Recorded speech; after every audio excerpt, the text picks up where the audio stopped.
que a graça e a paz estejam com todos. Bem, hoje vamos entrar no subtópico O Tártaro e os segredos por detrás.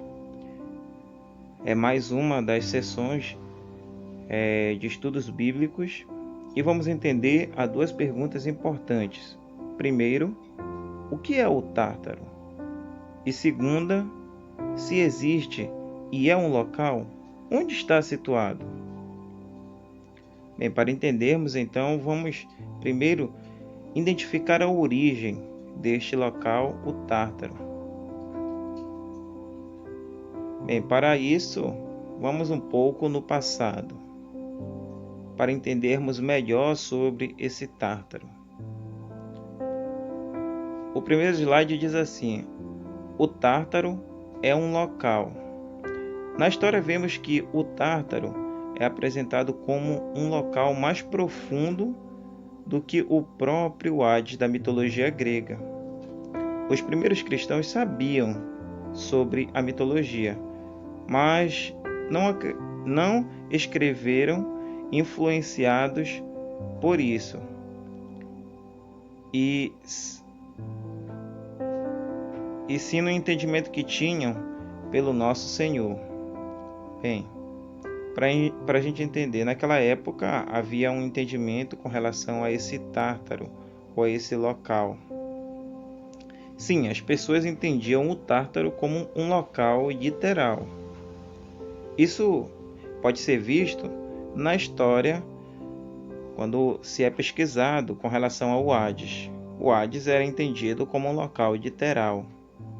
E o Tártaro se entendia, até mesmo na mitologia grega, que ficava no mais profundo do Hades. Mas será que realmente o Tártaro era um local literal? Na visão dos primitivos apóstolos, será que desentendiam o Tártaro como um local? É esse o ponto que a gente quer analisar. Mas para entendermos isso, vamos ter que entender algumas coisas relacionadas a o que temos de conteúdo sobre o Tártaro. Bem, nessa gravura é demonstrado Miguel prendendo o grande dragão no abismo. E essa gravura está totalmente relacionada, meus queridos, ao entendimento do Tártaro. Por quê? O Evangelho de Bartolomeu. Bem, se vocês já ouviram falar do Evangelho de Bartolomeu, ele é, claro, conhecido como um livro apócrifo. Só que nesse Evangelho revela muitas coisas a respeito do lugar profundo do Tártaro. Bem, para entendermos melhor, vamos ver a visão de Bartolomeu quanto a isso. Nesse Evangelho, Belial é revelado a Bartolomeu e aos 12 apóstolos ali, na presença do Senhor Jesus Cristo, e faz com que Belial suba. Belial, na verdade, ali é Satanás. E ele sobe de um abismo profundo, que os apóstolos entendiam ser, conforme descrito no livro de Bartolomeu, o Tártaro. E é permitido pelo Senhor Jesus Cristo, o Senhor da Glória, que Bartolomeu faça perguntas a Belial, que de má vontade o responde. Ou seja, ele é impedido pelo poder do Senhor a responder a Bartolomeu quanto ao que ele quer entender a respeito não só do celestial, mas também do Hades. Bem, note, essa criatura, conforme o livro de Bartolomeu, Belial, ele está preso no mais profundo do Tártaro, dando a entender que o Tártaro seria sim um lugar profundo, um lugar existente, físico e profundo, que fica bem dentro do Hades. Esse abismo, o Tártaro, não é a Geena e nem o inferno, mas é um local no mais profundo deles. onde está preso não só Belial, mas também as tropas rebeldes do alto escalão, ou seja, as estrelas que outrora se rebelaram contra o Criador lá no céu. Bem, esse livro então descreve muito bem o Tártaro como sendo um lugar profundo, no mais profundo do Hades. Alguns dizem entre o Hades e o Seol, ou Sheol. Ainda um outro livro que fala a respeito, meus queridos, é o livro de Enoque. Se você já leu, você vai observar que o livro de Enoque ele cita esse lugar profundo. Como assim? Ele se refere ao Tártaro como ficando em um abismo, no mais profundo do Hades. Logo no capítulo 21, dependendo da versão que você lê, o Hades é entendido pelo escritor Enoque e também pelos apóstolos como sendo o inferno, onde estão amarrados nesse Tártaro as estrelas apóstatas, ou seja, aqueles que se oporam ao Criador e tomaram o lado de Satanás. O livro também cita a rebelião que houve dessas estrelas com o Senhor da Glória, e o motivo de elas estarem ali. Isso tudo, meus queridos, aconteceu antes do dilúvio, ou seja, há bastante tempo essas estrelas do amanhã, que outrora eram anjos, mas agora são criaturas espirituais presas pelo nosso Senhor dentro de um lugar bem profundo do Hades, que é conhecido então como o Tártaro. E aí mostra então uma figura onde Enoque nas suas visões ele saiu da terra que conhecemos e foi até o desconhecido, até o segundo céu, onde ficava o Hades, e no mais profundo desse Hades, aonde ficava então o Tártaro. Aí também mostra uma gravura dos limites da terra, e tem a ver com aquilo que aconteceu com Enoque, Da onde estão as criaturas.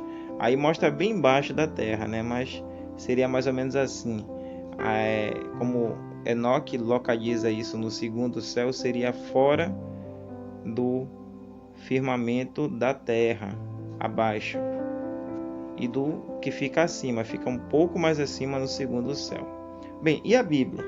Meus queridos, será que a Bíblia que usamos, a Bíblia canônica, ela fala a respeito do Tártaro? Sim, ela fala.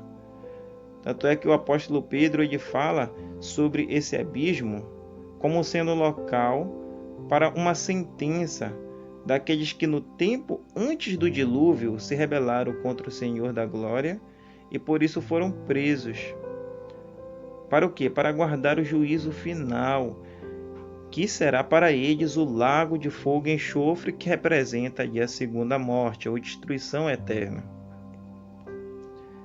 E a citação qual é? A citação é de 2 de Pedro, capítulo 2, versículo 4, que aí está descrito: pois Deus não poupou anjos quando pecaram, mas lançou-os no Tártaro e os entregou aos abismos de trevas,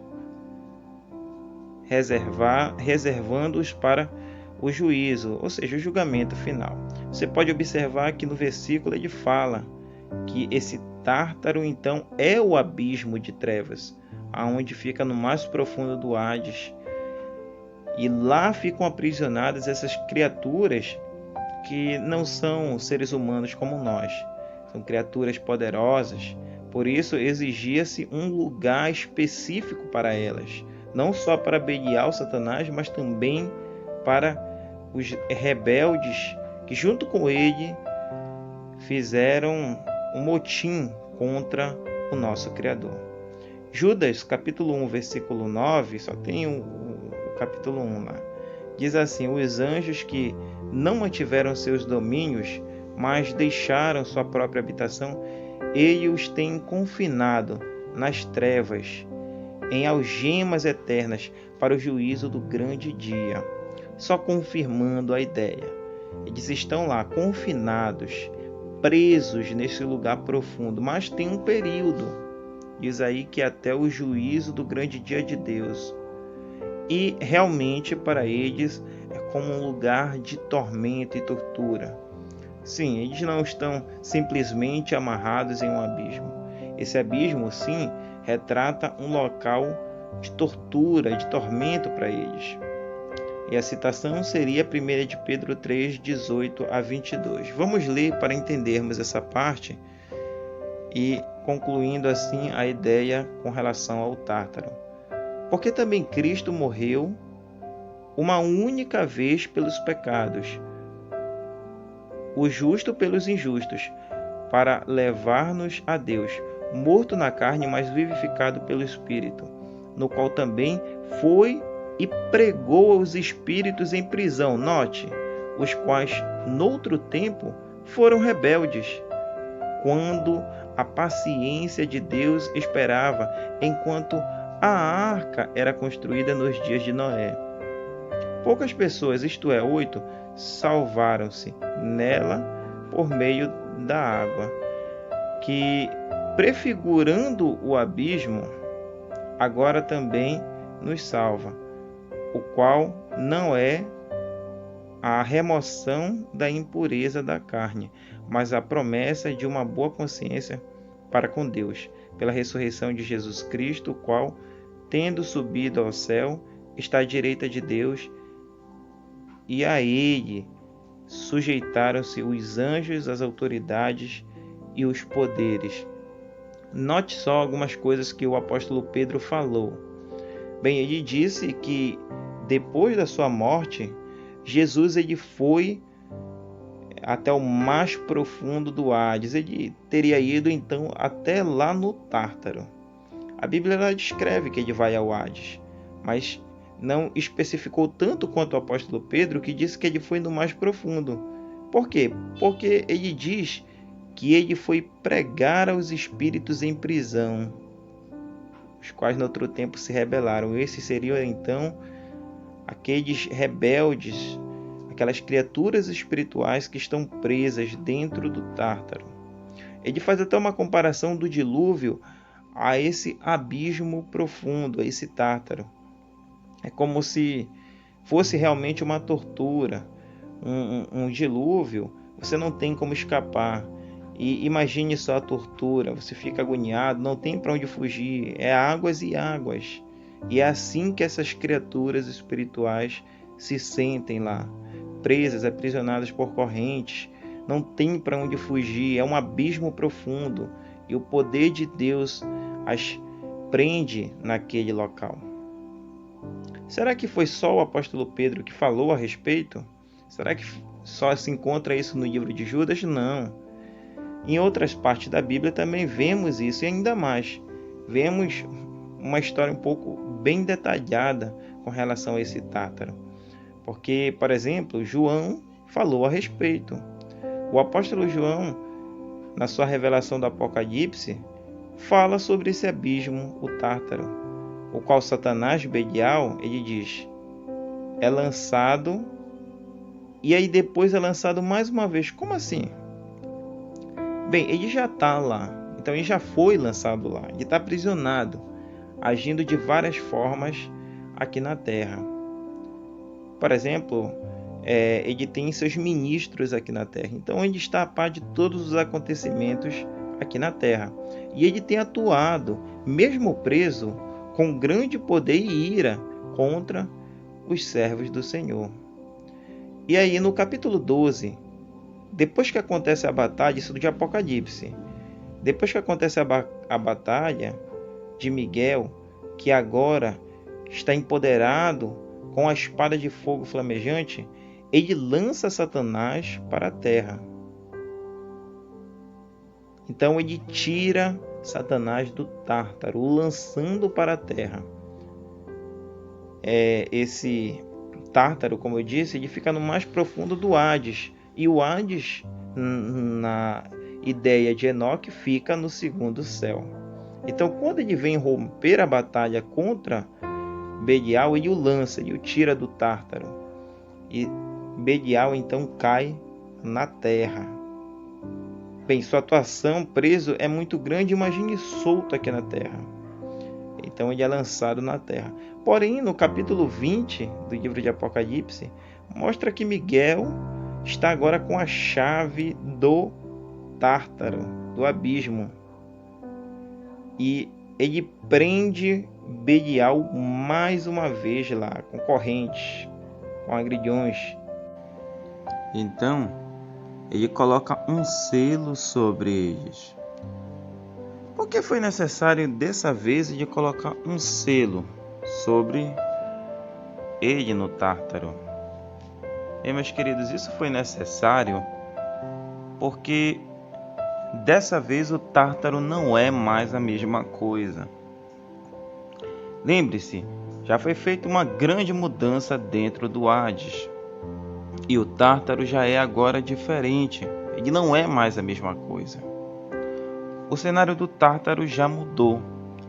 Então é necessário sim que ele coloque um selo para que o inimigo ele possa ficar preso ali. Então Miguel não só o prende com correntes, mas também põe um selo sobre ele. E aí tem a citação de Apocalipse, capítulo 20, os versículos de 1 a 3. Vi descer do céu um anjo com a chave do abismo e uma grande corrente na mão. Ele prendeu o dragão, a antiga serpente, que é o diabo e Satanás, e o amarrou por 1000 anos. Lançou no abismo, onde o fechou e pôs um selo sobre ele, para que não enganassem mais as nações, até que os 1000 anos se completassem. Depois disso, é necessário que ele seja solto por um pouco de tempo. Você observou? Agora o cenário mudou, é necessário que ele se imponha um selo sobre ele. E, na verdade, esse que desce, esse anjo, porque o Senhor Jesus ele não é um anjo. Ele, na verdade, é a segunda parte de Deus. Então, esse anjo é identificado como Miguel, agora empoderado de poder pelo próprio Criador. Ele tem a autonomia, a autoridade para prender Satanás ou Belial mais uma vez no Tártaro para os 1000 anos de Cristo. Bem, e aí chegamos então à conclusão. Entendemos até aqui que Satanás está preso nesse abismo ou Tártaro, mas que na intercessão que ocorrerá dentro do Hades, para que durante o Apocalipse as pessoas não tirem a sua própria vida, ele é expulso de lá por Miguel e seu exército. Mas o mesmo Miguel o prende em seguida. Devemos, portanto, meus queridos irmãos, estar felizes de que o Senhor não permitiu que o inimigo estivesse entre nós, mesmo com sua forte atuação de dentro do Tártaro. Mesmo do Tártaro, a Bíblia diz em 1 de Pedro 5,8 que ele anda de redor. Como assim? Ele anda. Então ele está solto, alguns dizem. Não. Ele anda de redor no sentido de que o inimigo ele está a par dos acontecimentos e que através de seus ministros está sabendo de tudo o que acontece em todo o mundo e tem atuado no mundo todo, usando então o seu poder para confundir as pessoas, para acabar com ministérios ou até mesmo para lançar maldições sobre a vida de outros. Desse modo, meus queridos irmãos, é muito importante então tomar cuidado. Ele sim anda de redor, ele tem seus ministros, ele também tem uma grande influência através das hostes e potestades que ele desencaminhou. E quais servos de Deus, então, não devemos ter medo? O Senhor da Glória sempre nos protege e não permite que o mal assole por completo a terra, e nem mesmo a nossa vida. Sempre confie no Senhor Deus. Ore a favor das pessoas. Sim, não faça orações só para você mesmo. Ore pelas pessoas, pela nação, pelo estado e até mesmo pelo município. E nunca esqueça que Deus sempre está com aquele que lhe é leal.